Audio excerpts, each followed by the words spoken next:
The knife was already at her throat when Thea realized she'd made a terrible mistake. Blood soaked through her sleeve, her vision blurring as the Alpha Rogue circled closer. This wasn't how it was supposed to end. Not before she'd forced the stubborn king to actually live again. Not before she'd made him choose. Above the chaos of battle, she heard a roar that shook the ground itself. Kale. The Lycan king materialized like vengeance given form, and Thea understood in that moment why everyone feared him. But fear wasn't what she felt. It was something far more dangerous. If you're watching from anywhere in the world, drop a comment with your city so I can see how far this story travels. Hit that like button and let's dive into a tale of grief, courage, and the brutal honesty it takes to save someone who's determined to stay broken. The North Tower was freezing, but Kale didn't seem to notice. Thea climbed the spiral stairs for the third time that week, her boots echoing against stone that had witnessed 3 years of a king's self-imposed exile. She wasn't quiet about it. Stealth required a level of patience she'd exhausted somewhere around month 4 of watching Kale systematically destroy himself. The tower had belonged to Ara, his first mate, his dead wife. And Kale treated it like a shrine to his own guilt, visiting it the way other men visited graves, with flowers of regret and offerings of sleepless nights. Thea reached the top and found him exactly where she expected, standing at the window, back rigid, shoulders carrying the weight of a grief he refused to set down. "You should eat," she said. Kale didn't turn. "I wasn't hungry." "You're never hungry. You barely sleep. You work yourself half to death and then come up here to finish the job." Thea set down the basket she'd brought. Bread, cheese, things he'd ignore. "It's not healthy, Kale. I'm fine." "You're not fine. You're miserable, and everyone in this keep can see it except apparently you." He turned then, and the sight of him was almost enough to make her regret the harshness of her words. Almost. Dark circles shadowed his eyes. His face had thinned, cheekbones too prominent. But his expression, that carefully constructed mask of cold authority, that's what made her angry. "I don't recall asking for your opinion on my well-being, Healer Thea." The formal title. The distance. As if 6 months of feeling the mate bond humming between them meant nothing. As if he could pretend hard enough and it would just disappear. "And I don't recall needing permission to care about someone who's clearly suffering." Thea crossed her arms. "You're neglecting yourself. That affects your ability to rule, which affects the entire pack. So yes, your well-being is my business. I'm ruling just fine. You're going through the motions. There's a difference." She moved closer, invading the personal space he'd fortified like a castle wall. "When was the last time you shifted? When was the last time you ran with the pack? When was the last time you did anything other than work and brood?" Kale's jaw tightened. "I don't have time for such things." "You don't make time. That's different." "What do you want from me, Thea?" His voice sharpened, control fracturing at the edges. "Why are you here?" "Because someone needs to tell you the truth, and everyone else is too afraid of you to do it." Thea planted her feet. The alpha power radiating from him tried to push her back, but she'd learned to stand against it. "You're drowning, and you're taking the whole pack down with you." "That's enough." Gold bled into Kale's eyes, his wolf rising. "No, it's not nearly enough. You want to know what I really think?" Thea stepped even closer, close enough to feel the heat radiating from his body, close enough to see the gold fully eclipse the brown. "I think you're a coward." The word dropped between them like a stone into still water. Kale stared at her. Shock and fury warred across his face. No one called the Lycan King a coward. No one dared. "You should leave," he said, his voice dangerously low. "Now. Make me." Thea tilted her chin up. "Go ahead. Use your alpha command. Force me to leave. It won't change the truth." "You have no idea what you're talking about." "Don't I?" "I know you feel the mate bond. I know you've felt it for months, probably since the moment I arrived at this keep. I know you're deliberately ignoring it, denying it, because you're terrified of losing someone else you love." Kale flinched like she'd struck him. "You know nothing." "I know everything. I can feel your emotions through the bond, even though you're trying so hard to block me out. I feel your loneliness, your pain, your fear." Thea's voice softened slightly. "And I'm tired of watching you suffer when there's another option." "There is no other option," Kale said flatly. "There is. You just won't take it. Thea took a breath, steadying herself. So I'm going to make this very simple for you, Kale. You want wife or lonely life? Choose. The bluntness of the question caught him off guard. He stared at her, mouth slightly open, clearly not expecting such a direct challenge. It's not that simple, he finally managed. It is exactly that simple.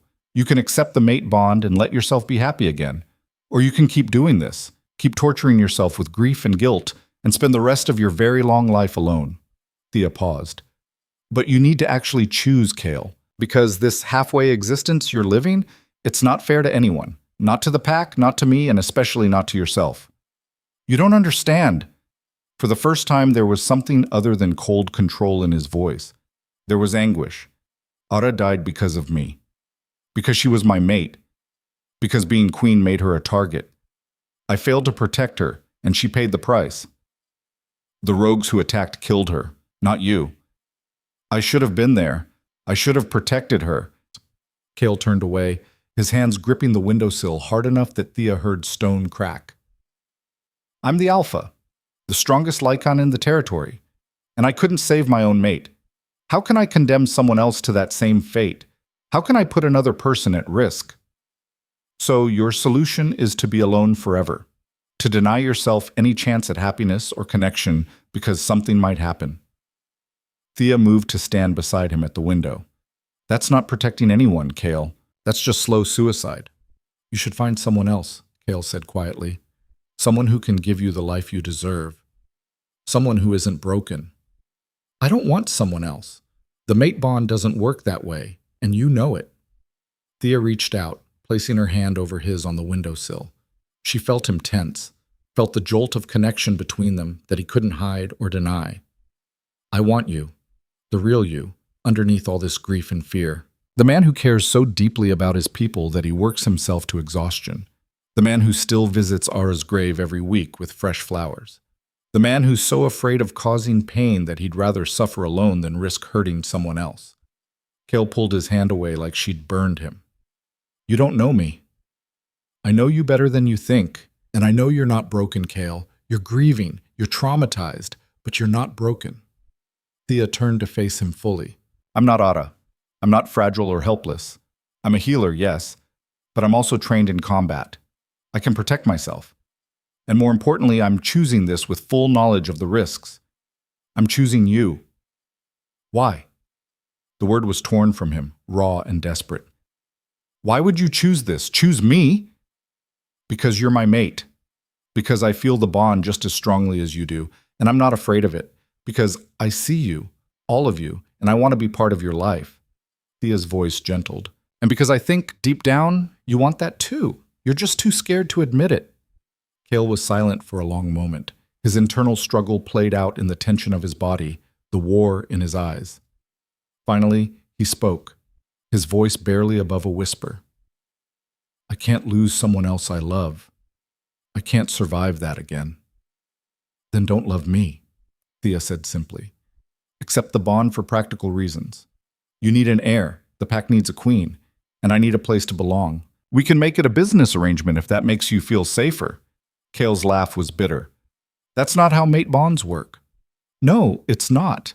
But it's a starting point, a way forward that doesn't require you to be brave all at once. Thea squeezed his arm gently. I'm not asking you to stop grieving Ara. I'm not asking you to forget her or replace her. I'm just asking you to consider the possibility that you could be happy again, that you could have companionship and connection without it being a betrayal of her memory. She would have liked you, Kale said suddenly, unexpectedly. Ara. She would have approved. She always said I was too serious, that I needed someone who would challenge me, call me on my nonsense. He finally looked at Thea, really looked at her, and she saw the depth of pain in his eyes. She made me promise, before she died, that I wouldn't be alone forever, that I'd find someone else if the fates allowed it. Then honor that promise, Thea urged. Not today, not right this moment, but think about it. Really think about what you want your life to look like 5 years from now, 10 years, 100 years. Do you want to still be standing in this tower, alone and grieving, or do you want something more? Before Kale could answer, a commotion from below shattered the moment. Shouting, the sound of running feet. Both of them tensed, conversation forgotten as instinct took over. Something was wrong. Marcus, the head of security, burst into the tower room, breathing hard. Alpha, we're under attack. Rogues, at least 30 of them, coming from the eastern border. They've already hit 2 outlying farms. Kale's entire demeanor changed in an instant. Grief and uncertainty replaced by cold, deadly efficiency. Casualties? 3 injured, 1 critical. They're being brought to the healing ward now. Kale was already moving, heading for the stairs. Mobilize the warriors. I want everyone who can fight ready in 5 minutes. Send messengers to the allied packs. Let them know we're being attacked. Already done, Alpha. Thea followed them down the stairs, her mind racing through her supplies. Mass casualties meant she'd need extra bandages, the strong healing salves, bone-setting materials. Rogue attacks were savage, designed to inflict maximum damage. They reached the main courtyard where chaos reigned. Warriors armed themselves, the air filled with shouted orders and the metallic tang of preparation for battle. Kale barked commands, his voice cutting through the noise with alpha authority. Thea, get to the healing ward, Kale commanded. Stay there until this is over. I'm going with you, Thea said. Absolutely not. You're a healer, not a warrior. I'm trained in combat, and I told you I can protect myself. You're going to need healers on the field, and I'm the best you have. Thea grabbed a pack from one of the supply wagons, already filling it with medical supplies. I'm going. Kale looked like he wanted to argue. His protective instincts warred with the practical knowledge that she was right. They would need healers close to the fighting. Finally, he gave a sharp nod. You stay behind the main line. You don't engage unless absolutely necessary. And if I tell you to run, you run. Understood? Understood. The battle was brutal. The rogues were organized, which was unusual and deeply concerning. Normally, rogues operated in small, scattered groups, outcasts from their original packs, more nuisance than threat. But this was coordinated, strategic. They wanted something specific, though what remained unclear. Thea worked at the edge of the battlefield, treating injuries as warriors fell back for healing before returning to the fight. She'd seen battle before, had trained for this, but the scale was overwhelming. The metallic scent of blood filled the air, mixing with the sounds of combat, snarls and howls of wolves in their shifted forms, the clash of bodies, the screams of the injured. She watched Kale fight, and it was like seeing him fully alive for the first time since she'd known him. He was magnificent in battle, moving with lethal grace. His shifted form was massive and powerful, and he fought with controlled fury, protecting his pack with every ounce of his considerable strength. Then everything went wrong. Thea was treating a young warrior's slashed arm when she heard the warning shout. She looked up to see a group of rogues breaking through the defensive line, heading directly for her position. They'd targeted the healers deliberately, cut off the pack's ability to recover from injuries, and you crippled their fighting force. Thea dropped her supplies and drew the long knife from her belt, the one she'd hoped she wouldn't need to use. The rogues were already shifting, 5 wolves with matted fur and feral eyes bearing down on her position. Thea killed the first one before it reached her, a precise strike to the throat that she'd practiced 1,000 times but never used in real combat. The blade went in clean. The wolf went down choking. The second one she caught with a kick that sent it stumbling, giving her time to slash at its exposed flank. It yelped and retreated, but there were too many. She was being driven back, away from the main fighting, isolated from help. One of the rogues caught her arm, its teeth tearing through flesh. Thea screamed, more from rage than pain, and drove her knife into its eye. It released her with a howl, but another was already there. This one was bigger, stronger, clearly an alpha among the rogues. Thea knew she was in trouble. Her arm was bleeding badly, limiting her mobility. The alpha rogue circled her, patient now that it had her cornered. It knew she was prey. It was just deciding how to deliver the killing blow. And then Kale was there.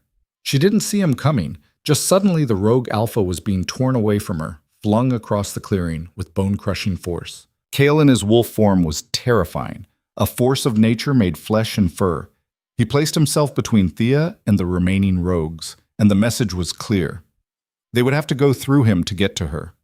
The rogues weren't that stupid. They fled, disappearing back into the forest. The battle was turning, the organized attack falling apart as the rogues realized they were outmatched. Within minutes, it was over. The rogues that weren't dead were fleeing, and Kale's warriors were pursuing them, ensuring they didn't regroup for another attack. Kale shifted back to human form, ignoring his own nakedness as he rushed to Thea's side. How bad? I've had worse, Thea lied, trying to staunch the bleeding from her arm. In reality, the wound was deep, and she was already feeling lightheaded from blood loss. Don't lie to me. Kale's voice was sharp with fear. He scooped her up effortlessly, cradling her against his chest as he ran toward the keep. Stay with me, Thea. Don't you dare close your eyes. I'm fine, Thea protested weakly, even as the world started to blur around the edges. Just need to clean it and stitch it up. Helena! Kale's roar echoed through the courtyard as he burst into the keep. I need the senior healer now. Helena appeared with 2 assistants, taking one look at Thea's arm and immediately springing into action. Get her to the healing ward, move! Thea drifted in and out of consciousness as they worked on her. She was dimly aware of Helena cleaning the wound, of the painful process of stitching torn flesh back together. And through it all, she was aware of Kale. His presence constant, his emotions flooding through the mate bond that he could no longer completely block. Fear, rage, desperate, consuming worry. When she finally came fully back to herself, it was dark outside. She was in a private room in the healing ward, and Kale was sitting in a chair beside her bed. He'd cleaned up and dressed, but he looked haggard, older than she'd ever seen him. Hey, Thea said, her voice rough. Kale's head snapped up, relief flooding his features. You're awake. Apparently. She tried to sit up, wincing at the pull of stitches. How long was I out? Hours. Helena said the blood loss was significant. He leaned forward, his voice breaking slightly. You almost died, Thea. But I didn't. How bad were the casualties? 3 dead, 12 seriously injured, dozens with minor wounds. Kale's hands were clasped tightly, knuckles white. It could have been much worse. You shouldn't have been on that field, he said. I should never have let you go. You didn't let me do anything. I made my own choice. And you almost died because of it, Kale's voice cracked. When I saw those rogues around you, when I felt your fear through the bond, I thought... He stopped, unable to continue. You thought you were going to lose someone else you cared about, Thea finished gently. Yes. The word was barely a whisper. Thea reached out with her good hand, covering his clasped ones. But you didn't. I'm here, I'm alive, and I'm not going anywhere.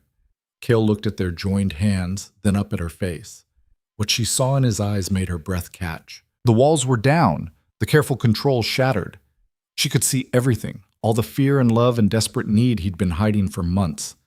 I can't do this, Kale said, but his hand turned over, lacing his fingers with hers. I can't watch you put yourself in danger. I can't risk losing you.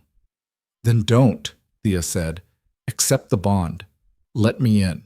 Stop trying to protect yourself from something that might never happen and live with what's right in front of you.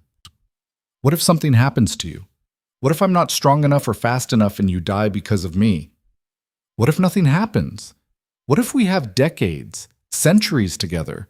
What if you waste all that time because you're too afraid of a maybe? Thea squeezed his hand.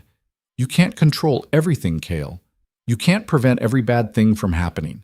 All you can do is choose to live fully while you can. I don't know how to do that anymore, Kale admitted. I don't know how to be happy when I know how quickly it can all be taken away. You start small. You let yourself feel the bond instead of blocking it. You spend time with me, not because you have to, but because you want to. You take things one day at a time and trust that we'll figure out the rest together. Thea paused. And you answer my question. Wife or lonely life, Kale? What do you actually want? Kale was quiet for so long that Thea thought he might not answer. Then slowly, carefully, he raised her hand to his lips and pressed a kiss to her knuckles. I want you, he said softly. I want to wake up next to you. I want to hear you call me out on my nonsense. I want to see you smile and know that I helped put that expression on your face. I want decades and centuries with you. And I want to stop being so afraid of losing you that I forget to actually live with you. Then choose that, Thea urged. Choose me. Choose us. Choose to be happy. It's not betraying her memory? The question was vulnerable, almost childlike in its uncertainty. No. Ara wanted you to be happy. She told you that herself. And I'm not trying to replace her or erase her. She was your first mate, and she'll always hold a place in your heart.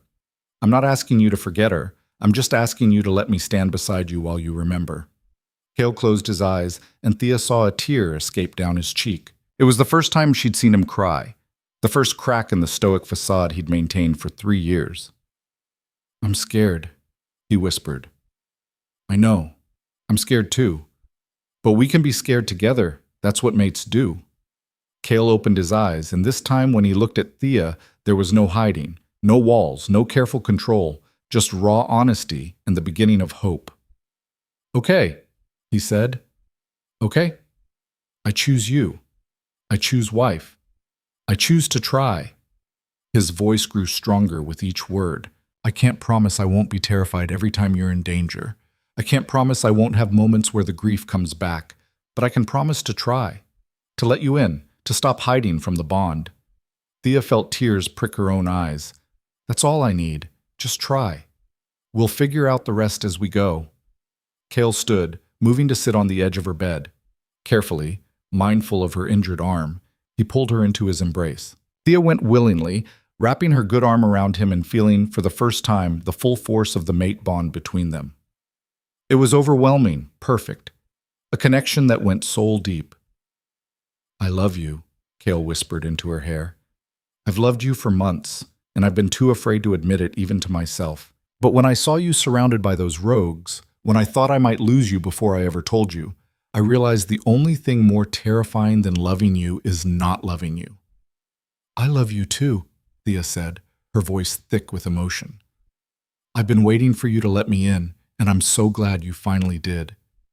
They stayed like that for a long time, just holding each other, feeling the bond settle into place properly for the first time. It was like a piece of Thea's soul that had been missing suddenly clicking home. Eventually, Helena came to check on Thea and found them tangled together on the narrow bed. She smiled knowingly. "About time," she muttered, loud enough for them both to hear. Cale laughed, actually laughed, and Thea realized it was the first time she'd heard the sound from him. It transformed his whole face, making him look younger, lighter, like years of burden had been lifted in a single moment. The next few days passed in a careful dance that neither of them quite knew the steps to. Cale was tentative in a way Thea had never seen him before. He'd approach her in the healing ward, then seem to think better of it and find some excuse to leave. He'd start to reach for her hand during council meetings, then pull back as if he'd forgotten himself.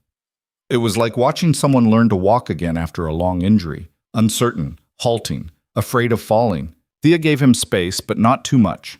She'd learned enough about Cale to know that left entirely to his own devices, he'd talk himself back into that lonely tower and the comfortable misery he'd lived in for 3 years.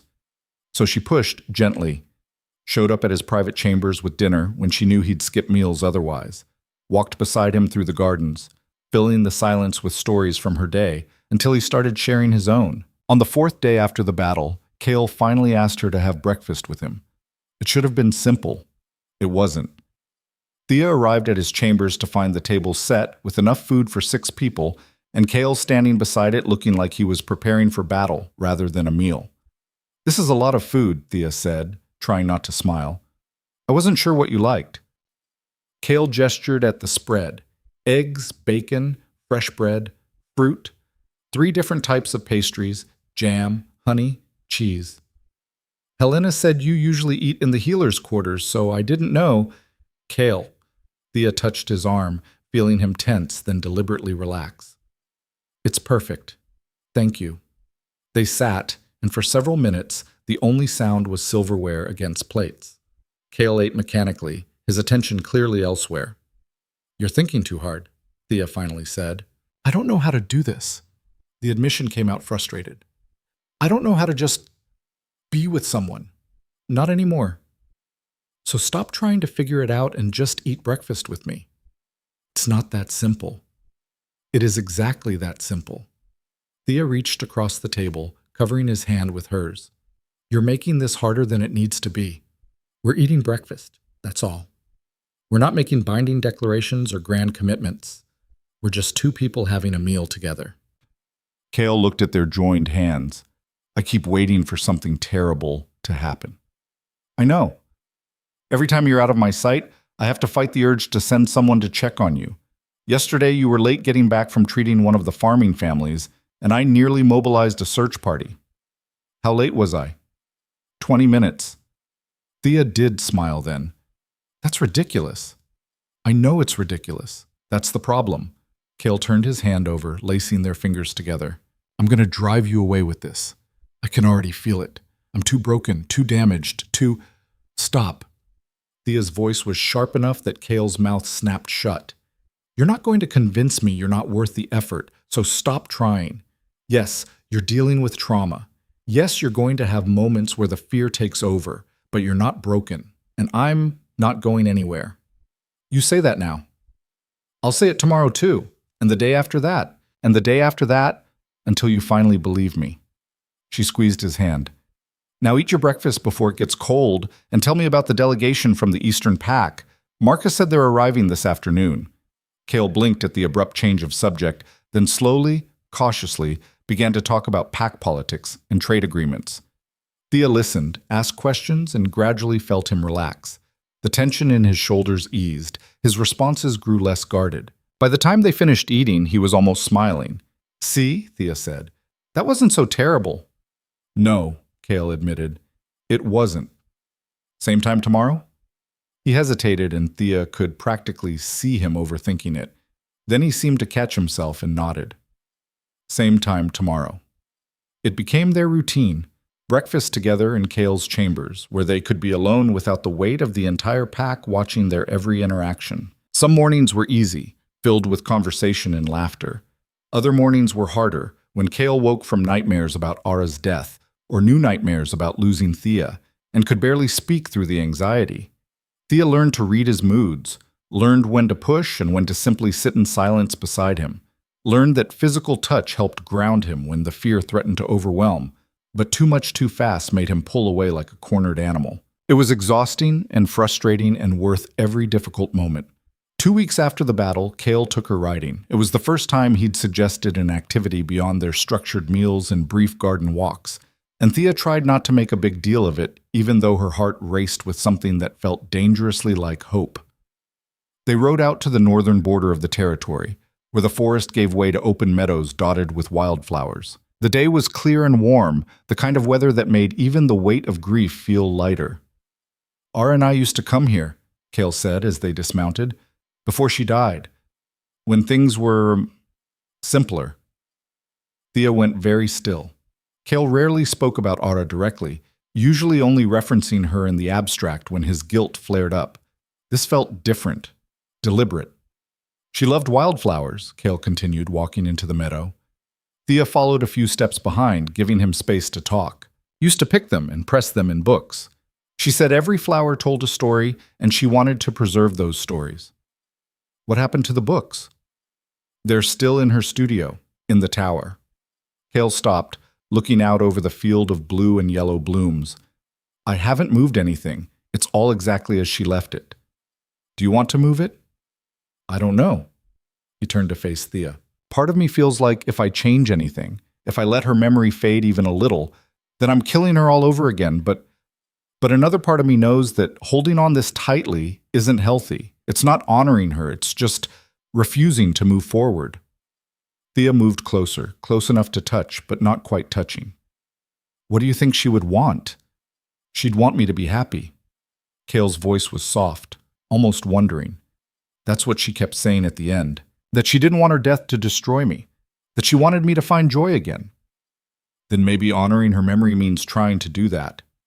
I'm scared I've forgotten how. He looked at Thea, and the vulnerability in his expression made her chest ache.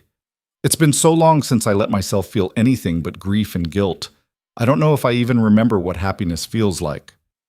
You laughed the other night, Thea pointed out, when Marcus told that terrible joke about the traveling merchant and the 3 wolves. That was a terrible joke. You laughed so hard you nearly choked on your wine. A small smile tugged at Cale's lips. I did, didn't I? So you haven't forgotten. You've just been out of practice. Thea finally closed the distance between them, taking his hand.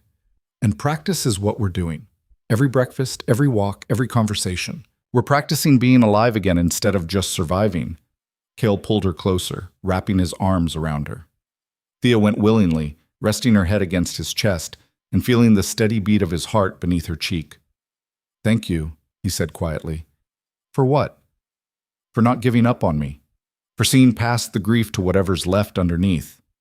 For being patient when I'm difficult and stubborn and convinced I don't deserve this." "You do deserve this," Thea said firmly. "You deserve happiness and love and all the good things you've been denying yourself. And I'm going to keep telling you that until you believe it." They stood like that for a long time, wrapped in each other's arms in a field of wildflowers, practicing the simple art of being together. When they finally rode back to the keep, Cale was smiling. It wasn't a huge smile, but it was real, and Thea counted it as a victory. The pack noticed the change in their king. How could they not? Cale attended the full moon run for the first time in 2 years, shifting alongside his wolves and leading them through the forest with something that looked almost like joy. He showed up at the weekly market in the village square, speaking with pack members instead of just nodding curtly and moving on. He even agreed to host a midsummer festival, something he'd refused every year since Ara's death. "The king seems lighter," Helena commented one afternoon as she and Thea worked in the healing ward preparing salves and tinctures. "Less like he's carrying the weight of the world on his shoulders."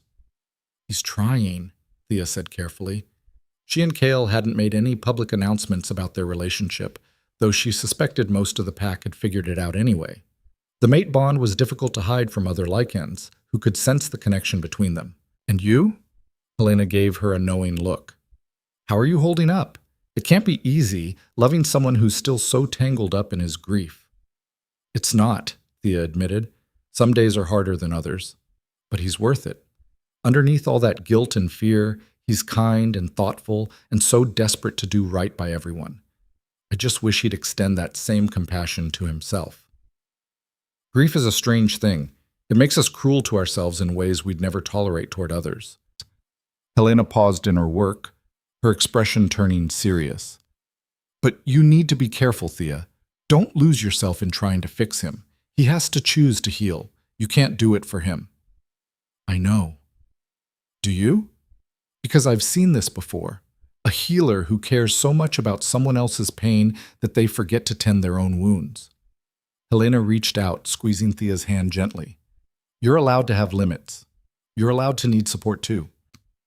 The words hit harder than Thea expected, and she realized Helena was right. She'd been so focused on Cale's healing that she'd barely acknowledged her own struggles, the nightmares she'd been having since the battle, the way her hands still trembled sometimes when she held a blade, the bone-deep exhaustion that came from constantly managing someone else's emotions while suppressing her own. "I don't know how to do both," Thea said quietly. "How to help him and help myself at the same time. You start by being honest, with him and with yourself." Helena went back to grinding herbs, her movements practiced and sure. "Tell him when you're struggling. Let him see that you're not perfect either. It might actually help him, realizing he's not the only one who's scared and uncertain." That night, Thea took Helena's advice. She showed up at Cale's chambers for dinner, another routine they'd established. But instead of pretending everything was fine, she told him the truth. "I had a nightmare last night," she said over roasted chicken and vegetables, "about the battle, about the rogue that bit my arm. In the dream, you didn't get there in time, and I—" She stopped, her throat tightening. Cale set down his fork, giving her his full attention. "You don't have to talk about it if you don't want to." "I do want to, that's the point." Thea took a breath. "I've been so focused on your healing that I haven't really dealt with my own fear, and I think I need to. I think we both need to acknowledge that the battle affected me too. Of course it did. You nearly died. But I didn't let myself process that. I just jumped into helping you, being strong for you, and now it's catching up with me." Thea met his eyes. "I'm scared, Cale. I'm scared of fighting again. I'm scared of the next attack. And I'm scared that if I show you how frightened I am, you'll think I'm weak or fragile or incapable of protecting myself." Cale stood, moving around the table to kneel beside her chair. He took her hands in his, and Thea could feel the tremor in his grip. "I don't think you're weak," he said fiercely. "I think you're the strongest person I've ever met. You faced down an alpha rogue with nothing but a knife and your own courage. You survived, and then you turned around and forced me to face my own demons when you could have just focused on recovering from your injuries. He brought her hands to his lips, pressing a kiss to her knuckles. You're allowed to be scared, you're allowed to struggle, and you're allowed to let me help you the way you've been helping me. Thea felt tears prick her eyes. I don't know what I need. Then we'll figure it out together. Cale pulled her into his arms, and Thea let herself collapse against him. Let herself be held instead of always being the one doing the holding. They stayed like that until the food grew cold, wrapped in each other, and sharing the weight of their fears instead of carrying them separately. After that night, things shifted between them. The relationship became more balanced, more honest. Cale started checking in on how Thea was feeling instead of just accepting her assurances that she was fine. Thea started admitting when she needed support instead of always being the strong one. They had their first real argument 3 weeks after the battle. It started over something small, Cale making a decision about border patrols without consulting Thea, even though the decision directly affected her work schedule in the healing ward. She confronted him about it, and he got defensive. She pushed harder. He shut down. You're doing it again, Thea said, her voice rising. You're making unilateral decisions and expecting everyone to just accept them. I'm the alpha. That's literally my job.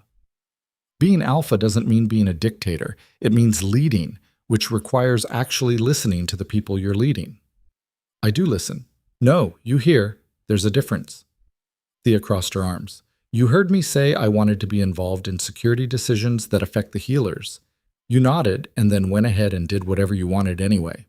Cale's jaw tightened. The patrol schedule needed to be set immediately. I didn't have time to consult everyone. I'm not everyone. I'm your mate. Or at least I thought I was. The words hung between them, sharp and cutting. That's not fair, Cale said. Isn't it? You say you want this relationship, but the moment things get difficult or uncomfortable, you revert to being the distant king who doesn't need anyone. Thea's voice shook, but she didn't back down. I can't be in a relationship where I'm only included when it's convenient for you. I'm not... Cale stopped, running a hand through his hair in frustration. I'm trying, Thea. I'm doing the best I can. I know you are, but trying isn't enough if you're not actually changing. She softened slightly, seeing the hurt in his eyes. I'm not asking for perfection. I'm asking for partnership, for you to see me as an equal, not just someone you need to protect or manage. Cale was quiet for a long moment. Then, slowly, he nodded. You're right. I did hear you, but I didn't really listen. I made the decision based on what I thought was best, without considering how it would affect you or how you might have valuable input on the matter. The apology caught Thea off guard. She'd expected more defensiveness, more walls. Instead, he was being honest and vulnerable. Thank you, she said quietly. I can't promise I won't make the same mistake again, Cale continued. 3 years of being alone, of making every decision solo. It's a hard habit to break. But I promise to try harder to include you, to remember that we're supposed to be in this together. That's all I'm asking for. They worked through it, talking late into the night about expectations and boundaries and what partnership actually meant for them. It wasn't comfortable. There were moments when Cale shut down and Thea had to coax him back into the conversation. Moments when Thea got so frustrated she wanted to walk away, but forced herself to stay. But by the end of it, they understood each other better. The relationship felt more solid, more real, because it had survived conflict instead of just existing in the easy moments. The Midsummer Festival arrived with perfect weather and high spirits. The entire pack gathered in the main courtyard, which had been decorated with flowers and ribbons and strings of lanterns. There was music and dancing, food and wine, children running wild while their parents socialized. Cale stood at the edge of it all, watching with an expression Thea couldn't quite read. Having second thoughts? She asked, coming to stand beside him. No, just... It's been a long time since I've seen everyone this happy. He glanced at her. It feels strange, like I don't quite know how to be part of it anymore. So don't think about it, just be here. Thea held out her hand. Dance with me. Cale looked at her hand like it was a trap. I don't dance? You used to. I've heard stories. That was a long time ago. So? You remember how? She wiggled her fingers insistently. Come on, one dance. If you hate it, we can leave. Cale hesitated, then took her hand. Thea led him into the crowd, finding a spot where they could move without too many eyes on them. The music was lively, a traditional pack song about running under the full moon, and Thea expected Kale to be stiff and uncomfortable. Instead, after a few tentative steps, muscle memory took over. He knew the dance, his body remembering even if his mind was uncertain.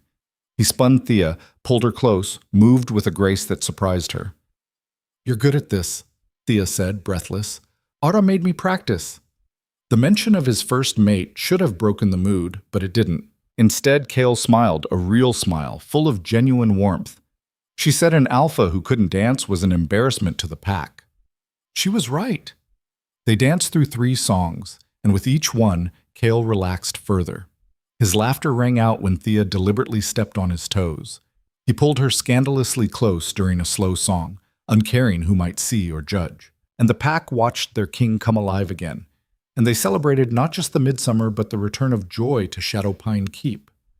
Later, when the festival was winding down and the children were being carried home by tired parents, Kale and Thea slipped away to the gardens. The moon was nearly full, casting silver light over the carefully tended flowers and winding paths. "Thank you," Kale said, pulling Thea close. "For what?" "For tonight, for making me dance, for reminding me what it feels like to be happy." He cupped her face in his hands, his thumbs brushing her cheeks. "For choosing me, even when I was convinced I wasn't worth choosing." "You are worth it," Thea said firmly. "You've always been worth it." Kale kissed her then, deep and slow and full of promise.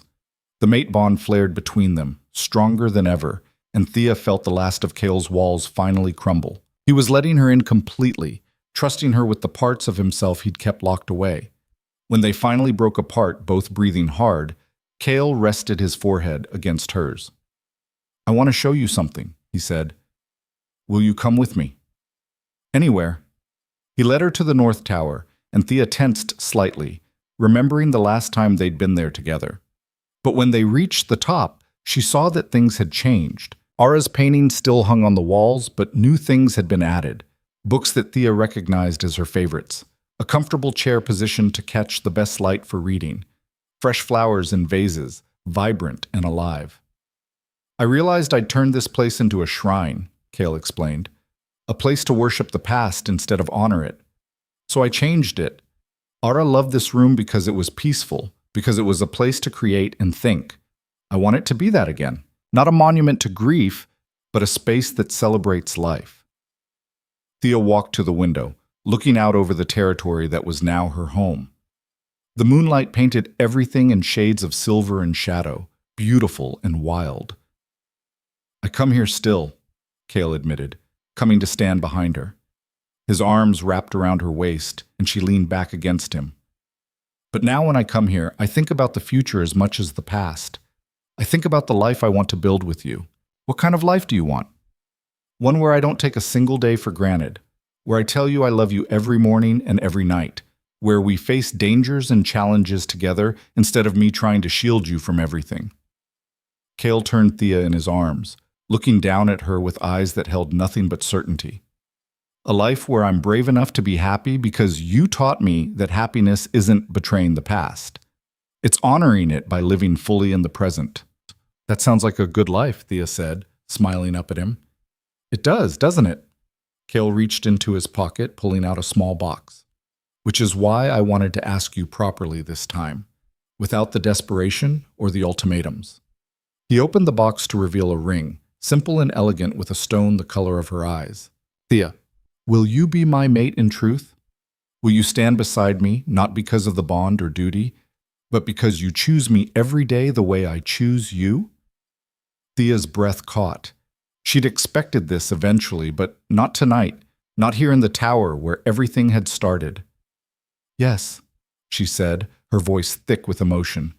1,000 times yes.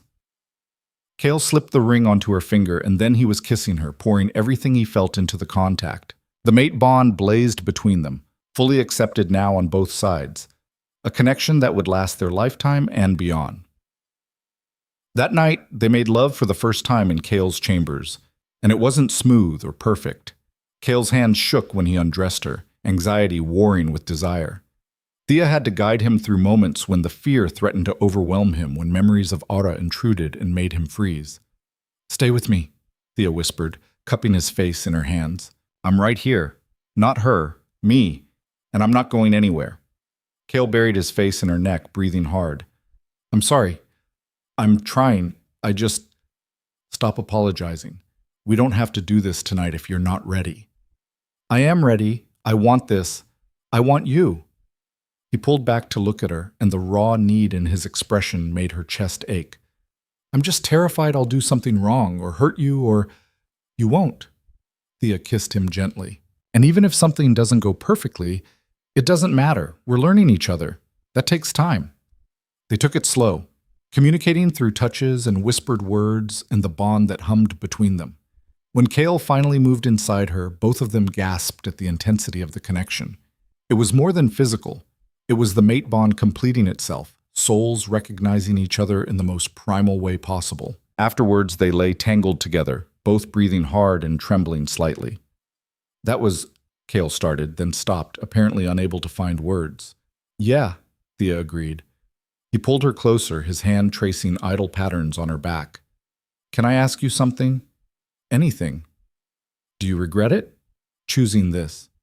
Choosing me. Knowing how difficult I am. Thea propped herself up on one elbow, looking down at him. Not for a single second.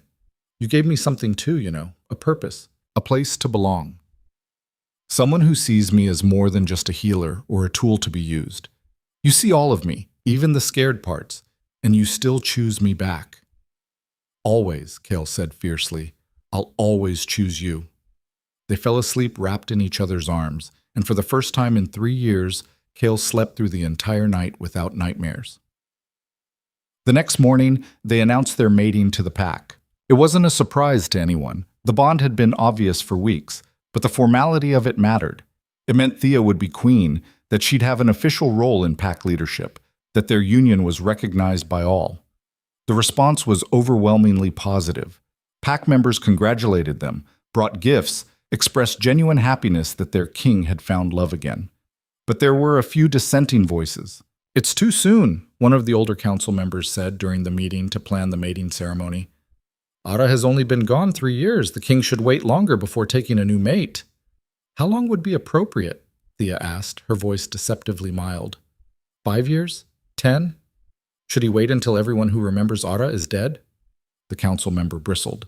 I'm simply saying that appearances matter. What kind of message does this send about the king's devotion to his first mate? It sends the message that he's alive, Cale said, his voice cold. That he chooses to honor Ara's memory by living the life she wanted for me instead of drowning in guilt forever. And if you can't support that, perhaps you should reconsider your position on this council. The council member fell silent, but Thea could see the resentment in his eyes. Not everyone would accept her easily. Some would always see her as a replacement, an interloper who'd taken Ara's place. She'd have to prove herself worthy of the role she was stepping into. The mating ceremony was planned for 6 weeks out, giving time to prepare and invite allied packs from across the territories. In the meantime, Thea threw herself into learning what it meant to be a Lycan queen. Helena helped, sharing the responsibilities Ara had handled, overseeing the healers, managing the keep's household, serving as a mediator in pack disputes, organizing festivals and celebrations. It was overwhelming, and Thea quickly realized she'd underestimated how much work was involved. Ara made it look easy, Helena said one afternoon as Thea stared in dismay at a schedule of events that needed planning. But she'd been training for the role since she was young. You're learning on the job, which is harder. I don't know if I can do this, Thea admitted. What if I'm not good enough? What if the pack never accepts me because I'm not her? You're not supposed to be her. You're supposed to be you. Helena took the schedule from Thea's hands. Stop trying to fill Ara's shoes and just wear your own. The pack doesn't need another Ara. They need Thea. The advice was sound, but difficult to implement. Thea found herself constantly comparing herself to Cale's first mate, wondering if she measured up. Ara had been beautiful, graceful, beloved by all. Thea was blunt, practical, more comfortable in the healing ward than at formal events. It came to a head 2 weeks before the ceremony. Thea was going through Ara's things in the tower. Cale had given her permission to move or change whatever she wanted, when she found a journal. She knew she shouldn't read it. It was private, personal, meant for Ara's eyes only. She read it anyway. The entries were heartbreaking. Aura writing about her fears, her insecurities, her worries, about being a good queen, about feeling inadequate, about making mistakes, about the weight of responsibility. It was like looking in a mirror across time. Aura hadn't been perfect. She'd struggled too. Thea was still reading when Kale found her, tears streaming down her face. "What's wrong?" He was beside her immediately, concern etched across his features. "I thought she had it all figured out," Thea said, holding up the journal. "Everyone talks about her like she was this perfect queen who never struggled or doubted herself. But she was scared, just like me. She didn't know if she was good enough either." Kale took the journal gently, flipping through a few pages. His expression grew soft with memory and grief. She never wanted anyone to see her doubts. She thought a queen should project confidence even when she was terrified inside. He looked at Thea. "I think that's why she would have liked you. You're honest about your fears. You don't pretend to be something you're not.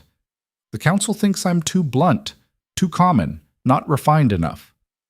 The council can—" Kale stopped himself, clearly editing whatever he'd been about to say. "The council will adjust.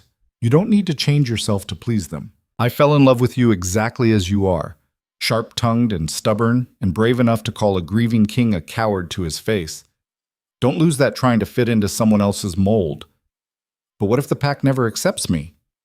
They will, because I do. Because you're going to be an amazing queen once you stop trying so hard to be perfect." Kale pulled her into his arms.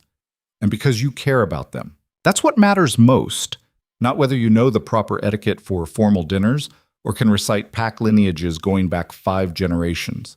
You care about their well-being, and they'll see that." Thea wanted to believe him.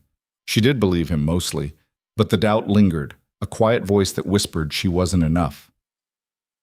3 days before the ceremony, a messenger arrived from the Eastern Pack with troubling news. "Alpha Garrett sends his regrets," the messenger said, standing in the council chambers before Kale and his advisors. "He will not be attending the mating ceremony." "Why not?" Marcus demanded. "We've had an alliance with the Eastern Pack for over a decade." The messenger shifted uncomfortably. "Alpha Garrett feels that the union is premature. He believes the king should observe a longer mourning period before taking a new mate." The council chamber erupted in angry voices. This was a significant insult, a public rejection of Kale's choice that other packs might follow. "Enough!" Kale's voice cut through the noise. He looked tired, Thea thought. The stress of the upcoming ceremony combined with pack politics was wearing on him. "Thank you for delivering the message. You may go." After the messenger left, Kale dismissed the council and asked Thea to stay. "This is my fault," she said before he could speak. "If we'd waited longer—" "No." Kale's voice was firm. "Garrett is using this as a power play. He's been pushing for a different alliance structure for years, and this is his way of showing disapproval. It has nothing to do with you or whether we waited long enough."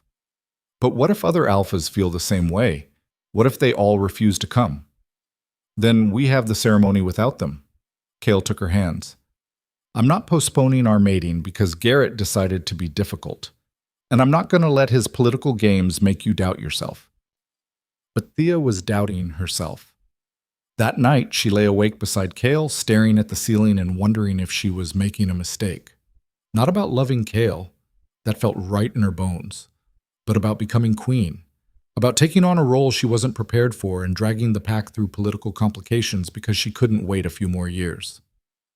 "You're thinking too loud," Kale murmured, pulling her closer. "I can practically hear your brain working." "Sorry. Don't be sorry. Talk to me."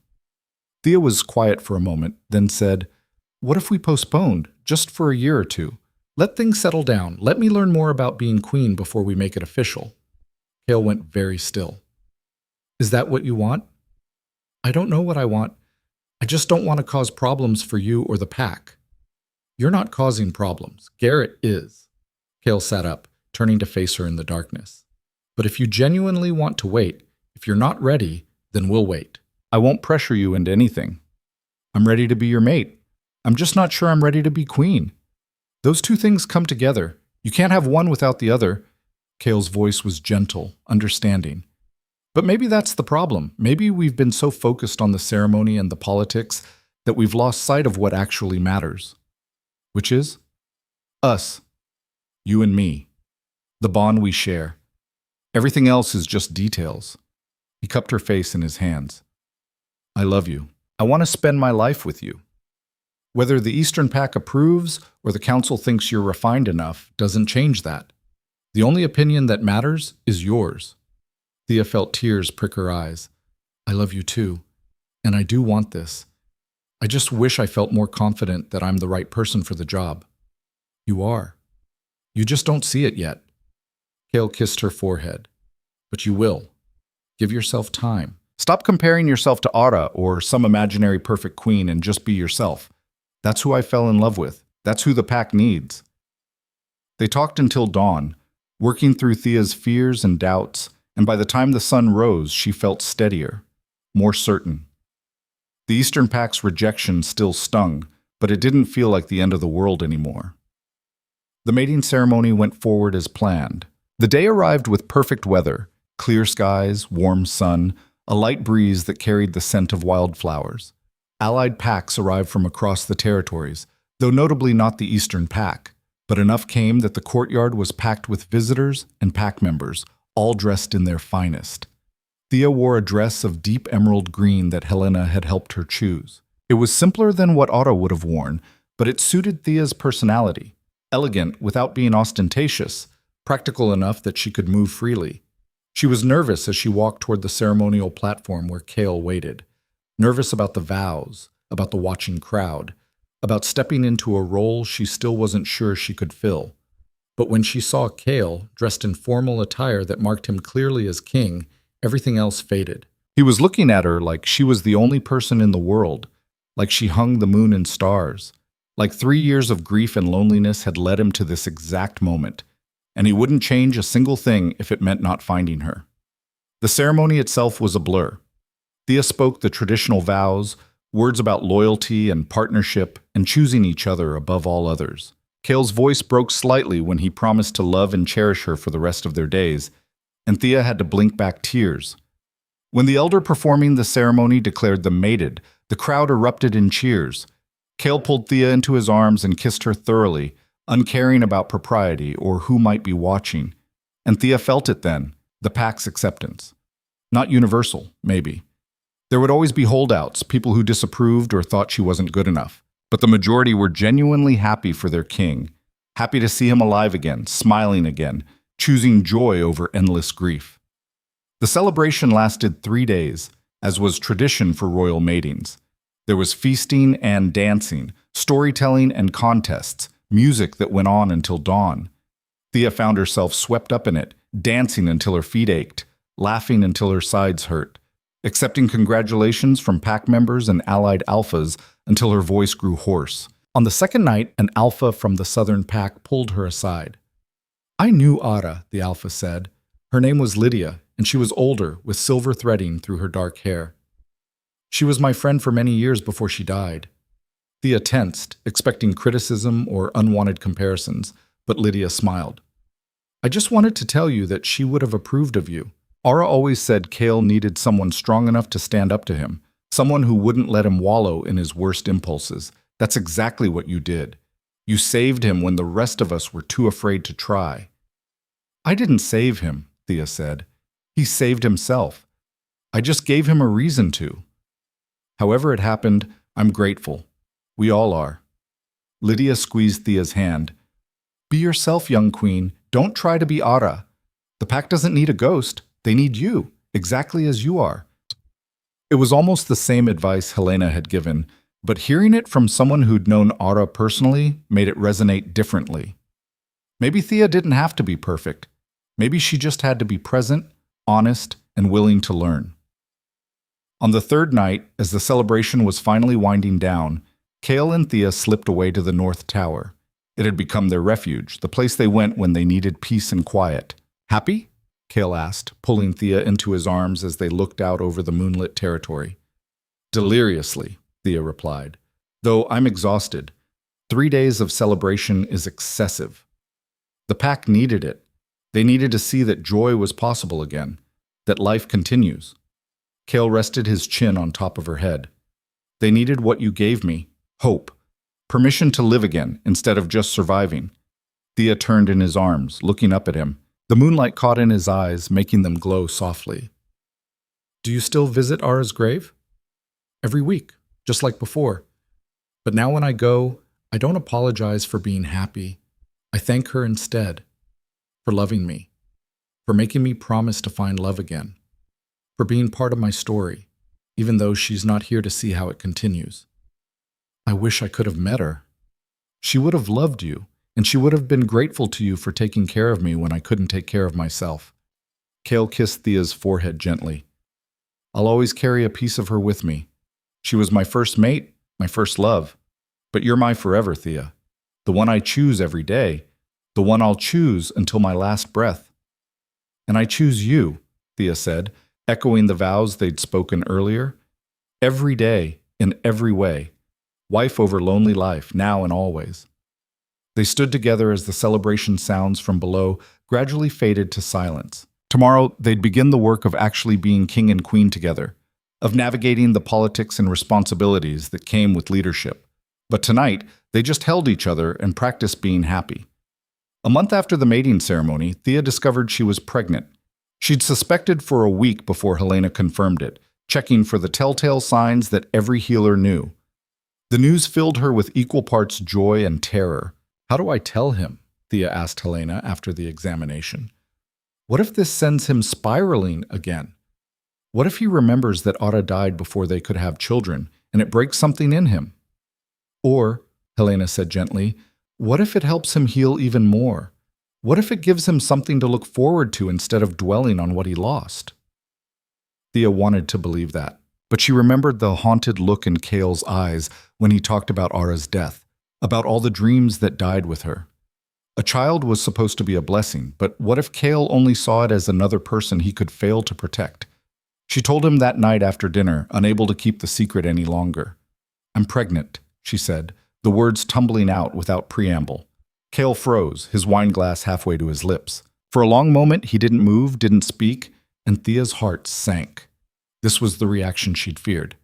Then he set down the glass very carefully and crossed to where she stood, pulling her into his arms with a gentleness that made her breath catch. Are you sure? His voice was rough with emotion.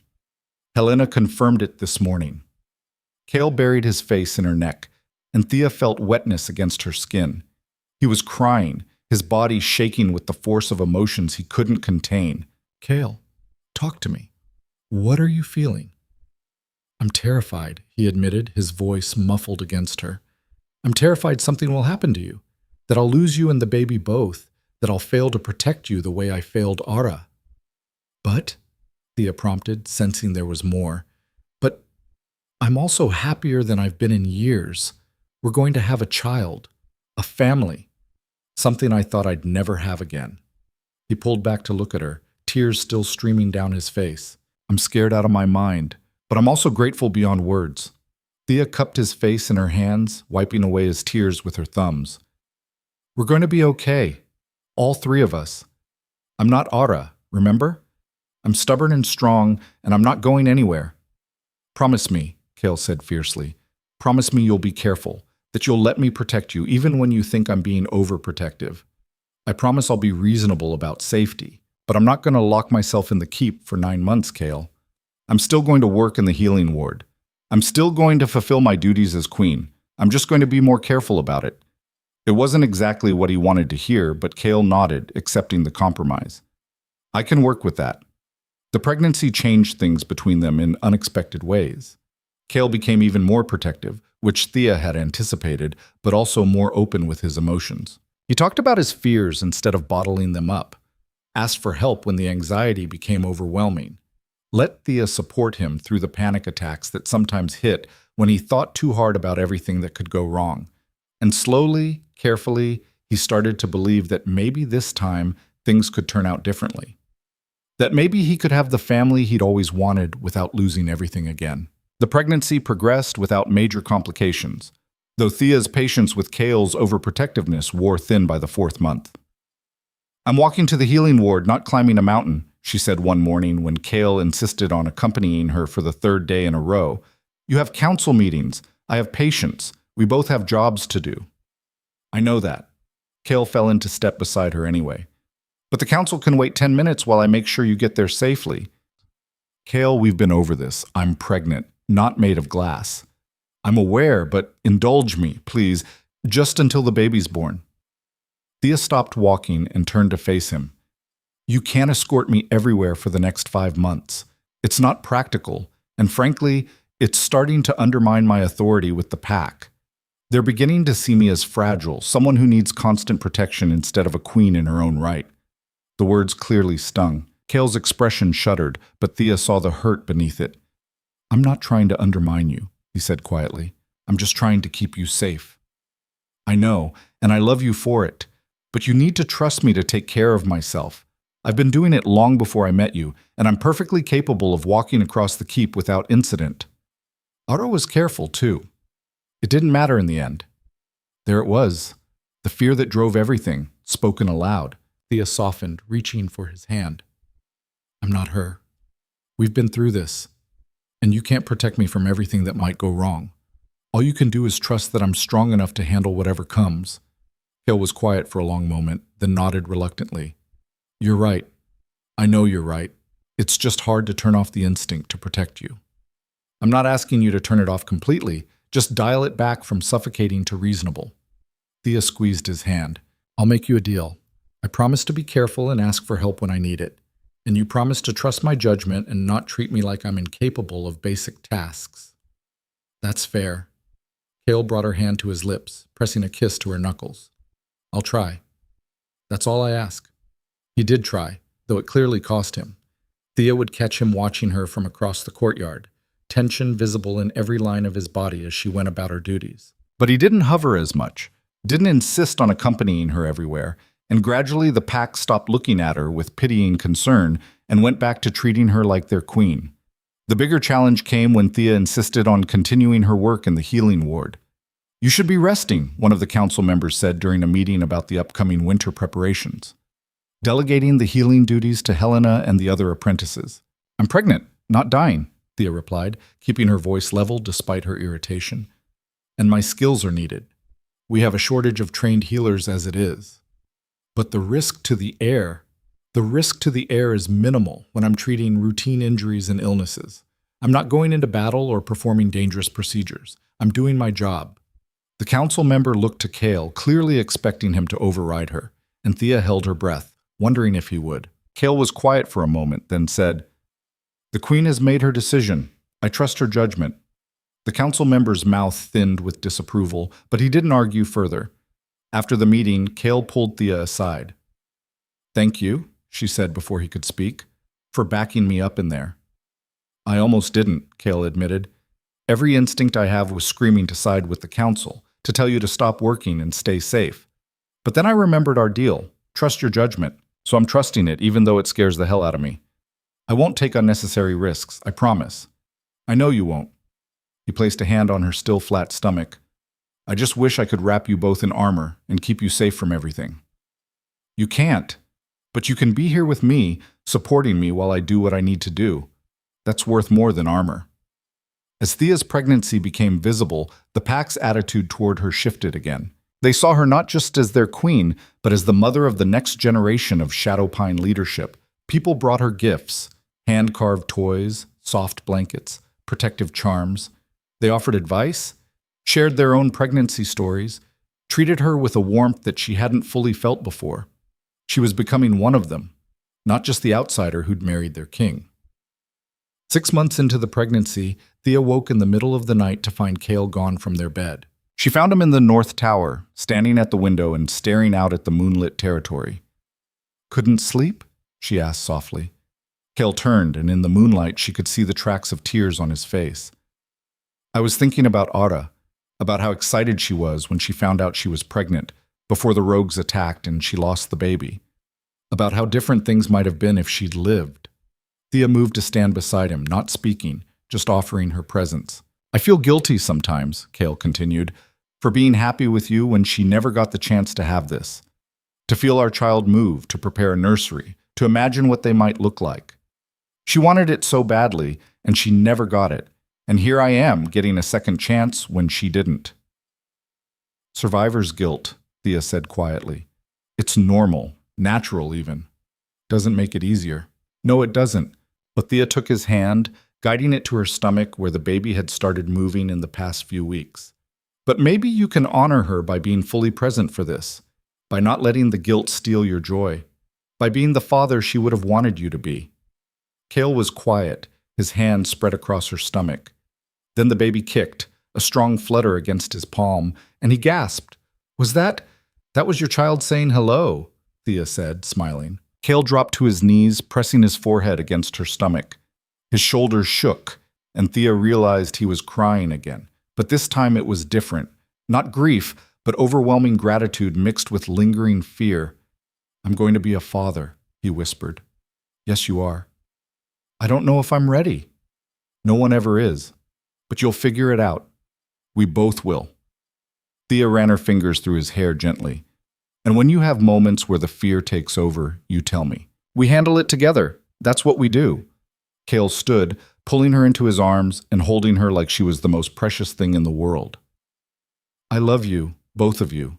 So much it terrifies me. I know, I love you too. They stood together until the moon set and dawn began to creep across the sky, talking about their hopes and fears for the future, making plans for the nursery, choosing potential names. It was the most peaceful night either of them had experienced in months. The 7th month brought a new challenge. Alpha Garrett from the Eastern Pack. A messenger arrived requesting a meeting to discuss matters of mutual interest. Cale wanted to refuse, still angry about Garrett's snub at the mating ceremony, but his advisors convinced him that maintaining diplomatic relationships was more important than nursing grudges. I don't trust him, Cale said to Thea the night before the meeting. Garrett doesn't do anything without an agenda. Then go into the meeting prepared for whatever he's planning, Thea advised. And don't let him rattle you. That's probably what he wants, to get under your skin and make you react emotionally instead of strategically. The meeting was held in the council chambers with full formal protocol. Garrett arrived with an entourage of his own advisors, and Thea immediately disliked him. He had the kind of smile that never reached his eyes, the polished charm of someone who saw people as chess pieces to be manipulated. King Cale, Queen Thea. Garrett bowed just deeply enough to be respectful without being deferential. Thank you for agreeing to meet with me. What do you want, Garrett? Cale's voice was cold, his posture radiating authority. I assume this isn't a social call. Straight to business. I appreciate that. Garrett settled into his chair with practiced ease. I wanted to discuss the matter of the northern trade routes. As you know, they pass through both our territories, and I believe a renegotiation of the current agreements would benefit us both. What followed was an hour of political maneuvering that made Thea's head hurt. Garrett wanted control over trade routes that had been neutral territory for decades, arguing that his pack had grown and needed the additional revenue. Cale refused, pointing out that changing the agreements would destabilize the entire regional economy. But Thea could tell Garrett was building towards something. The trade routes were a feint, a distraction from his real objective. It came at the end of the meeting, delivered with casual cruelty disguised as concern. I was sorry to hear about your mate's condition, Garrett said, looking at Thea with false sympathy. Pregnancy can be so dangerous, especially for first-time mothers. I do hope you're taking every precaution. The implication was clear. He was reminding them of Ara, of how pregnancy had made her vulnerable, of how Cale had failed to protect her. Thea felt Cale tense beside her, saw his hands clench into fists. He was seconds away from losing his temper, from giving Garrett exactly the reaction he wanted. So Thea spoke first. How kind of you to be concerned, she said, her voice sweet as honey and just as sticky. Though I assure you, I'm quite capable of managing my own well-being. Unlike some, I don't require constant validation or attention to feel secure in my position. The insult was subtle enough that Garrett couldn't call her on it without looking petty, but sharp enough that everyone in the room felt it land. Several of Cale's advisors hid smiles. Garrett's expression hardened slightly. Of course, I meant no offense. Of course you didn't. Thea smiled, showing teeth. Just as I'm sure you meant no offense by snubbing our mating ceremony. Though it did make the celebration much more pleasant without you there. Smaller guest list, more intimate. Really, we should thank you. Now Cale was the one hiding a smile. Garrett looked like he'd bitten into something sour. If that's all you came to discuss, Cale said, standing, Then I believe we're done here. The trade routes will remain as they are. Thank you for making the journey." It was a clear dismissal. Garrett had no choice but to accept it, though the look he gave Thea as he left promised this wasn't over. After Garrett and his entourage departed, the council chambers erupted in approving murmurs. Several advisors congratulated Thea on her handling of the situation. "That was well done," Marcus said, grinning. Garrett's used to people either cowering before him or losing their tempers. He didn't know what to do with someone who just smiled and insulted him politely. "I learned from the best," Thea said, glancing at Helena, who taught her the art of cutting remarks delivered with perfect courtesy. Later, alone in their chambers, Cale pulled Thea into his arms. "Thank you," he said. "For what?" "For stepping in when I was about to lose my temper and prove Garrett right, that I'm too emotional, too unstable to lead effectively." Cale pressed a kiss to her temple. "You're better at politics than I am." "I'm better at not taking the bait," Thea corrected. "You're better at actually leading. We balance each other." "We do, don't we?"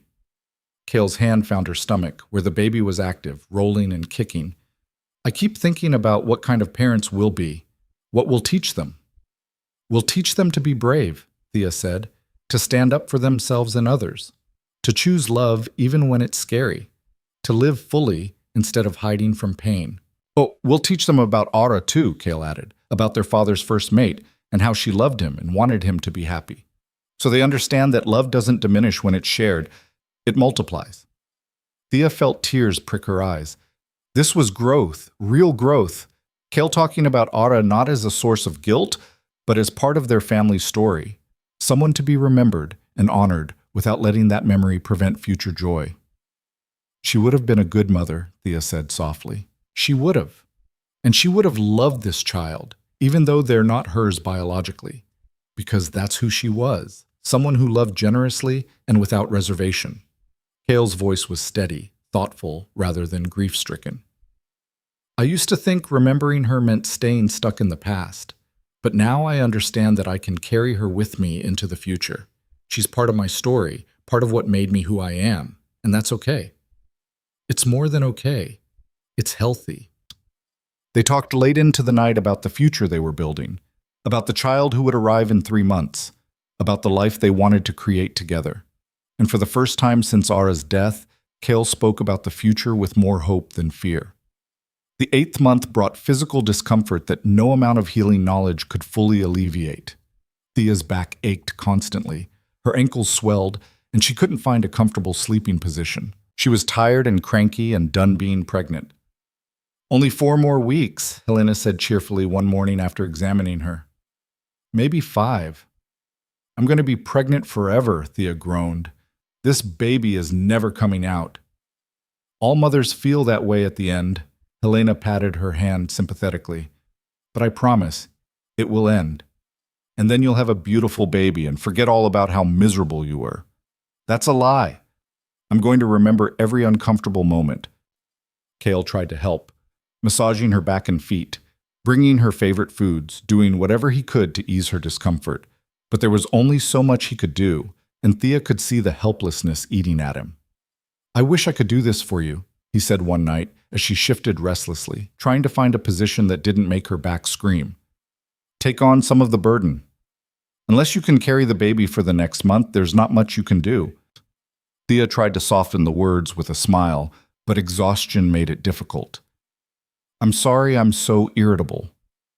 "You're growing a whole person. You're allowed to be irritable." Cale helped her settle against a pile of pillows, his hands gentle. "I just hate seeing you uncomfortable. It's temporary. Soon we'll have a screaming infant keeping us up all night, and I'll look back on this fondly as the peaceful time." That surprised a laugh out of Cale. "When did you develop such a dark sense of humor?" "Around the 6th month, when I realized my feet had disappeared and might never be seen again." They made it through the 8th month with a combination of humor and stubbornness. Thea insisted on continuing her lighter healing duties despite everyone's protests, needing the work to feel useful and productive. Cale hovered but tried to make it less obvious, enlisting Marcus to casually check on Thea throughout the day instead of doing it himself. 3 weeks before the baby was due, Thea woke from an afternoon nap to find Cale missing. She found him in the nursery they'd prepared, sitting in the rocking chair with a tiny blanket in his hands. "Having second thoughts?" she asked from the doorway. Cale looked up, and she saw the vulnerability in his expression. What if I'm a terrible father? What if I'm too protective or too distant, or I make all the wrong choices? Then you'll learn and adjust and try again. That's what parents do. Thea moved into the room, settling onto the floor beside the rocking chair because sitting was easier than standing these days. You're going to make mistakes. We both are. But we'll make them together, and we'll figure it out as we go. What if something happens during the birth? What if I lose you both? There it was. The fear that haunted him, spoken aloud. Helena is the best healer in 3 territories, Thea said firmly, and I'm strong and healthy. The chances of complications are minimal. But they exist. There's always a chance. Cale. Thea reached up, taking his hand. You can't control this. You can't prevent every bad thing from happening. All you can do is be here with me, support me through it, and trust that we're going to be okay. I don't know if I can survive losing you. You won't have to. I'm not going anywhere. She squeezed his hand. But you need to make peace with the fear before the baby comes. Because our child deserves a father who's present, not one who's constantly waiting for disaster. Cale closed his eyes, breathing deeply. When he opened them again, there was determination there alongside the fear. You're right.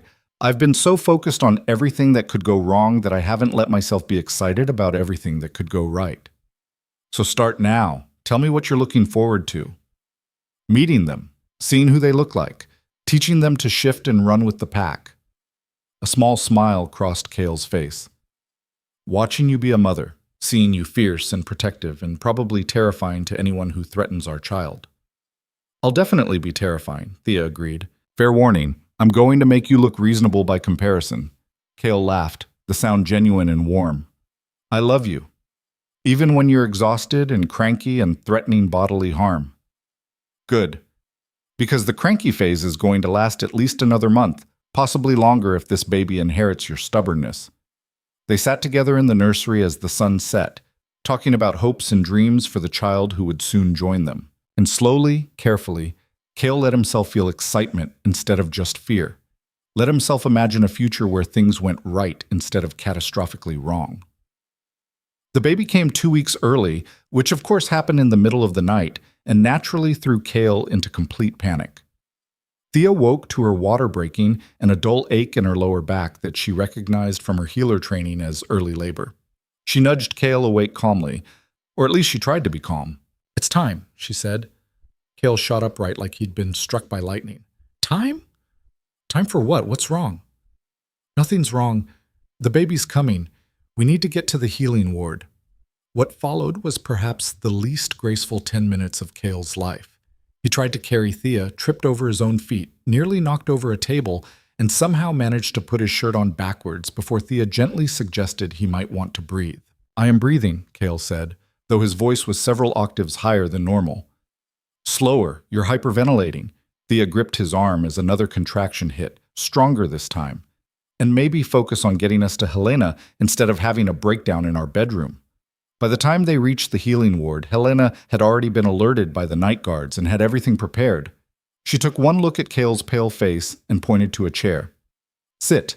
You're no use to anyone if you pass out. I'm fine, Cale protested. You look like you're about to be sick. Sit. Thea would have laughed if she wasn't currently experiencing what felt like her entire body trying to turn itself inside out. Helena examined her quickly, efficiently, and delivered the news that labor was progressing normally, but would likely take several hours. Several hours turned into 12. 12 hours of contractions that made Thea reconsider every choice she'd ever made. 12 hours of Cale holding her hand and looking progressively more terrified as the labor wore on. 12 hours of Helena's calm encouragement and the assistant healers bringing water and cool cloths and pretending not to notice when Thea cursed Cale's entire bloodline during a particularly brutal contraction. I changed my mind, Thea gasped around hour 10. I don't want to do this anymore. Can we just stop? That's not really how it works, Helena said, amused. You're doing beautifully, almost there. I'm going to die. This is how I die. You're not going to die, Cale said, though he looked like he believed her assessment more than Helena's reassurance. His hand was probably broken from how hard Thea was squeezing it, but he didn't complain. Easy for you to say. You're not the one being split in half. I know, I'm sorry, I'm so sorry. If I could do this for you, because you can't, so stop apologizing and just... Another contraction cut off her words, and Thea bore down with every ounce of strength she had left. That's it, Helena encouraged. One more push, Thea. One more, and you'll meet your daughter. Daughter. They were having a daughter. Thea pushed with everything she had, and suddenly the pressure released and a sharp cry filled the room. Helena moved quickly, and then she was placing a tiny, squirming, perfect baby girl into Thea's arms. She's here, Helena said, her voice thick with emotion. She's perfect. Thea looked down at the baby and felt her entire world shift and reorganize itself around this tiny person. She had Cale's dark hair and what would probably be Thea's nose, and she was screaming her displeasure at being forced into the cold, bright world. Hey, little one, Thea whispered, and the baby quieted slightly as if recognizing her mother's voice. We've been waiting for you. Cale was frozen beside the bed, staring at his daughter with an expression Thea couldn't quite read.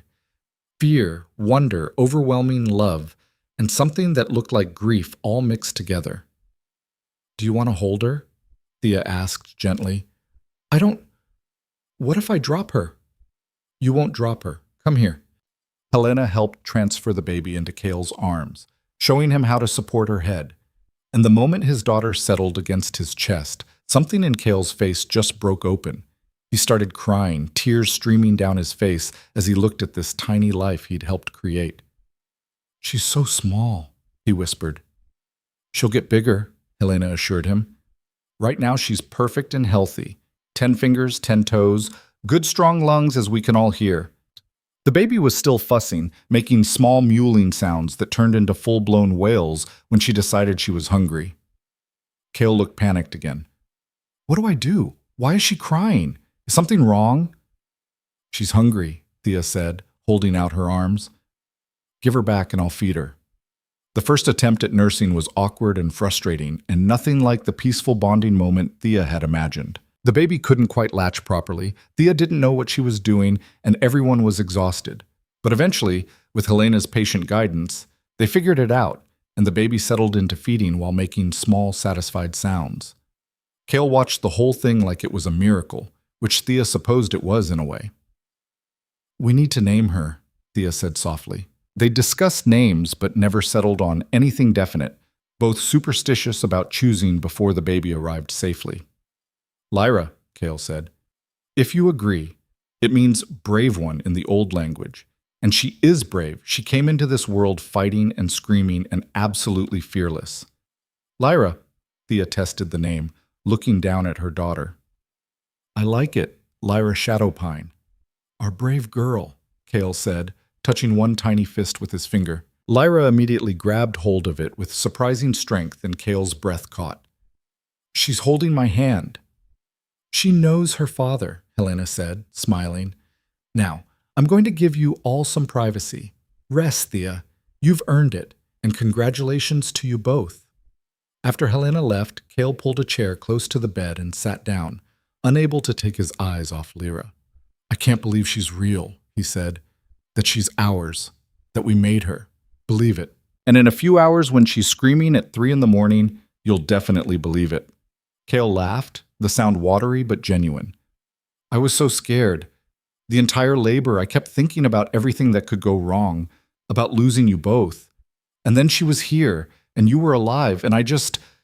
He stopped, his voice breaking. I don't know how to describe what I'm feeling right now. Try.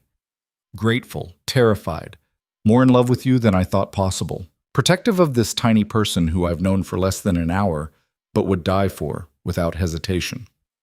Cale reached out, taking Thea's free hand. And hopeful. For the first time since Ara died, I'm looking at the future and seeing joy instead of just fear. That's what I wanted, Thea said softly.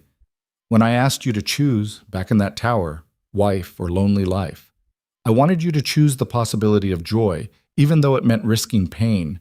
And you did. You chose us. Best decision I ever made. They sat together in the quiet of the healing ward, their daughter between them, and let themselves just be. Be present. Be grateful. Be a family. The next few weeks were chaos. Lyra was a demanding baby who had opinions about everything and wasn't shy about sharing them. She hated being put down, loved being held, and had a cry that could wake the entire keep. Thea was exhausted in ways she hadn't known were possible, her body recovering from childbirth while trying to keep up with a newborn's constant needs. And Cale was simultaneously the best and worst help. Best because he was completely devoted to Lyra, willing to wake at any hour to walk her through the corridors when she was fussy, to change diapers and sing off-key lullabies and generally do whatever was needed. Worst because his protective instincts had gone into overdrive, and he treated every sneeze like an impending disaster. "She's fine," Thea said for the 1,000th time, when Cale worried that Lyra's breathing sounded funny. "Babies make weird noises. It's normal. But what if—" "No, what ifs. Helena checked her yesterday and said she's perfectly healthy. You need to relax before you give yourself a heart attack." "I'm trying. It's just hard when she's so small and fragile." "She's tougher than she looks. She's your daughter, after all, stubborn and strong-willed." Cale couldn't argue with that. Lyra had already demonstrated a personality far larger than her tiny body. She knew what she wanted and demanded it with impressive volume. 3 weeks after Lyra's birth, Cale took Thea to visit Ara's grave. It was the first time Thea had been there, and she felt oddly nervous about it. The grave was in a quiet corner of the keep's gardens, marked by a simple stone with Ara's name and the dates of her life. Fresh flowers already sat in the vase beside it, replaced weekly by Cale as he'd always done. "I wanted you to meet her," Cale said, kneeling beside the grave. "Or at least, I wanted to tell her about you, about Lyra, about the life we're building." Thea knelt beside him, silent, letting him take the lead. "I kept my promise," Cale said, speaking to the stone as if Ara could hear him. "You told me to find love again if the fates allowed it, and I did.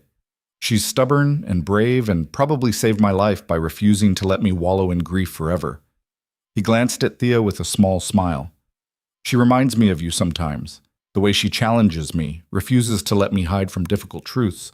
I think you would have liked her." Thea felt tears prick her eyes.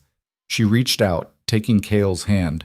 "We have a daughter," Cale continued, "Lyra. She's beautiful and loud and absolutely perfect. And I wish you could meet her. I wish our children could have grown up together, that you could be here to see this. But since you can't, I promised to tell Lyra about you, about her father's first mate who loved generously and wanted him to be happy. So she knows that love doesn't have limits, that we can honor the past while embracing the future." Thea spoke then, her voice soft. "Thank you for loving him, for making him promise not to give up. If you hadn't, we never would have found each other. So thank you, Ara, for the gift of pushing him toward life instead of letting him stay stuck in grief. I'll take care of him, and I'll make sure Lyra knows who you were and why you mattered." They sat in silence for a while, the late afternoon sun warm on their backs. Then Cale stood, helping Thea to her feet. "Ready to go home?" he asked. "Ready." As they walked back toward the keep, Cale said, "That wasn't as hard as I thought it would be. Bringing you here, talking about Lyra. I thought I'd feel guilty, like I was betraying Ara's memory, but I just felt peaceful, like she'd approve of everything that's happened." "She would," Thea said with certainty, "because she loved you enough to want you to be happy, even if it meant moving on without her." The announcement of Lyra's birth was made to the Allied packs, and gifts began arriving from across the territories. Even Alpha Garrett sent a silver rattle, though the accompanying note was formal enough to be insulting. Thea used it anyway, refusing to let Garrett's disapproval affect her enjoyment of her daughter. When Lyra was 2 months old, they held a formal presentation ceremony where she was introduced to the pack as the heir to Shadowpine. The entire pack gathered in the courtyard, and Cale stood on the ceremonial platform with Lyra in his arms. "This is my daughter," he said, his voice carrying across the crowd. "Lyra Shadowpine, born of Queen Thea and myself. She is the future of this pack, the next generation of our leadership. And I promise you, as I promised her mother, that I will do everything in my power to build a world worthy of her, a world where she can grow strong and brave and free." The pack erupted in cheers, and Lyra, startled by the noise, started crying.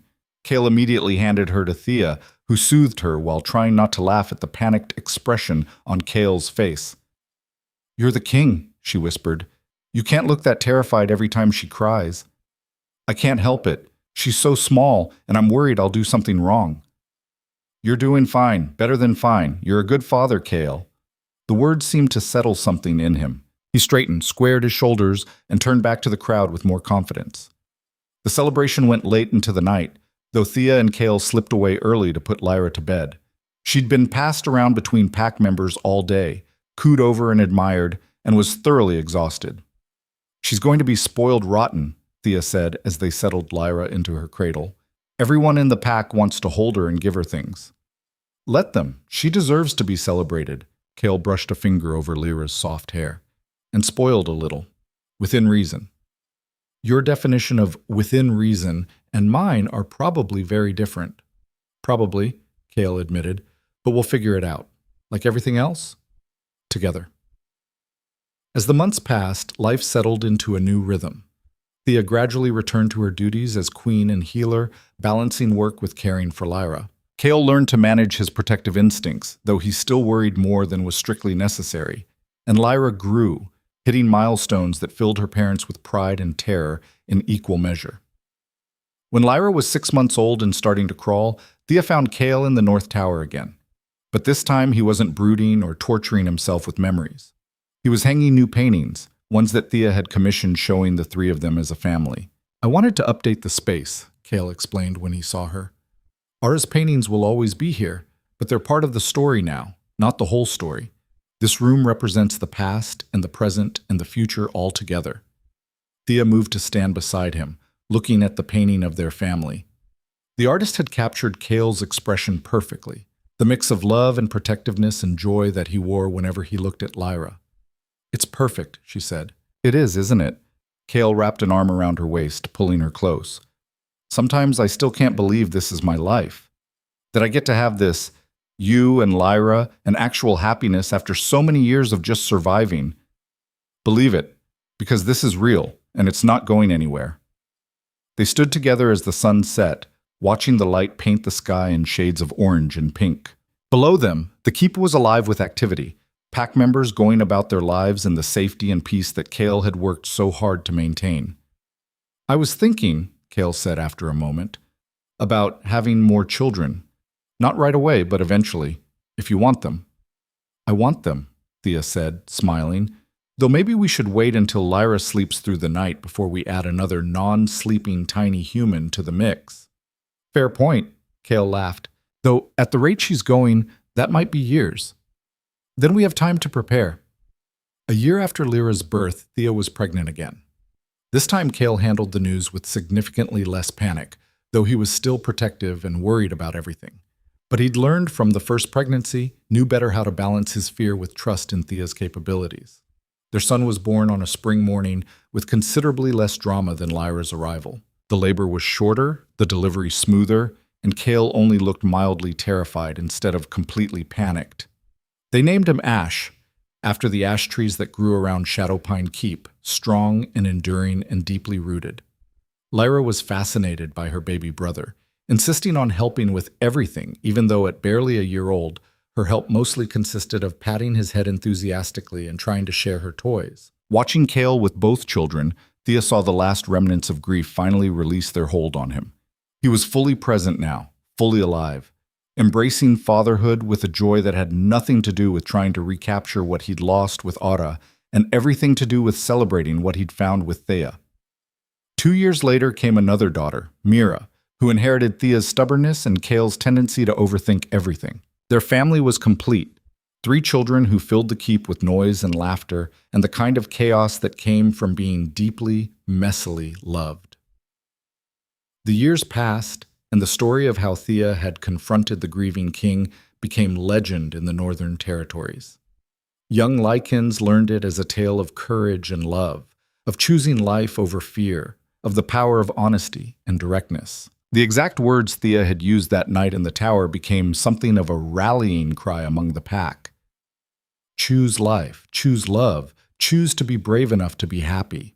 And in the north tower of Shadowpine Keep, the room where grief had once held dominion had transformed into something else entirely. It was still a place for reflection and memory, but now it celebrated life continuing rather than mourning life lost. Ara's paintings hung beside newer works showing Kale's growing family, a visual representation of how the past and present could coexist without one diminishing the other. Kale still visited Ara's grave every week with fresh flowers, but now he brought the children sometimes, telling them stories about their father's first mate, about her kindness and strength and the love she'd had for their father. He taught them that loving someone new didn't mean forgetting someone who came before, that the heart had infinite capacity for love when it was brave enough to keep opening. On quiet evenings, Kale and Thea would sit in the North Tower and talk about the night that changed everything. The night a brave healer had looked a traumatized king in the eye and forced him to choose between endless grief and the possibility of joy. "Do you ever regret being so blunt with me?" Kale asked one evening, many years after their mating ceremony, as they watched the sunset together. "Calling me a coward? Demanding I choose?" Thea, gray now streaking her hair, though still vibrant and strong, smiled. "Not for a second. Someone needed to love you enough to be honest with you. Someone needed to care more about your happiness than your approval." "I'm grateful it was you," Kale said, pulling his mate closer. Time had touched him too, though his lichen longevity meant the changes were subtle, laugh lines around his eyes, silver beginning to thread through his dark hair. "I'm grateful every day that you were brave enough to choose life," Thea replied, kissing him softly. They sat together as the sun set, two people who had found each other in the darkness and chosen to walk into the light together. The question Thea had asked all those years ago, blunt and challenging and life-changing, had been answered not just in words but in the life they'd built together, in the love they shared, in the choice they made every single day to be together. Wife or lonely life? Kale had chosen wife, and in doing so, he'd chosen hope and healing and the courage to honor the past by living fully in the present. It had changed everything. Below them, in the keep, their children were probably causing some kind of trouble. Lyra was 16 now, already showing signs of the leader she'd become. Ash was 14 and developing his father's strategic mind. Mira was 12 and had somehow inherited both parents' stubbornness in double measure. They were loud and messy and far from perfect, and Kale loved them with a ferocity that still sometimes surprised him. This life, this family, this second chance at happiness, it was everything Ara had wanted for him, everything Thea had fought for him to have. "What are you thinking about?" Thea asked, settling more comfortably against him.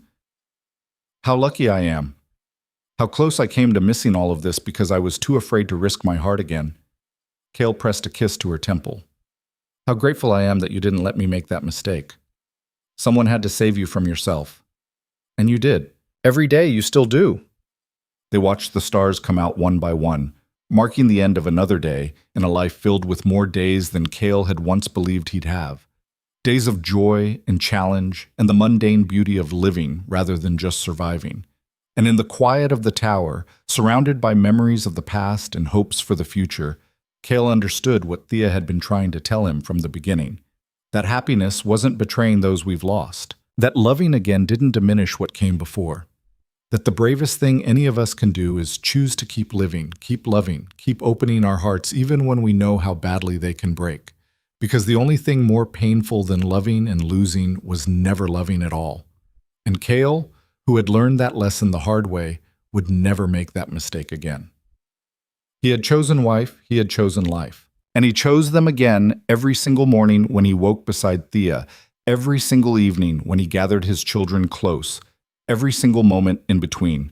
Wife over lonely life now and always. It was the best choice he'd ever made.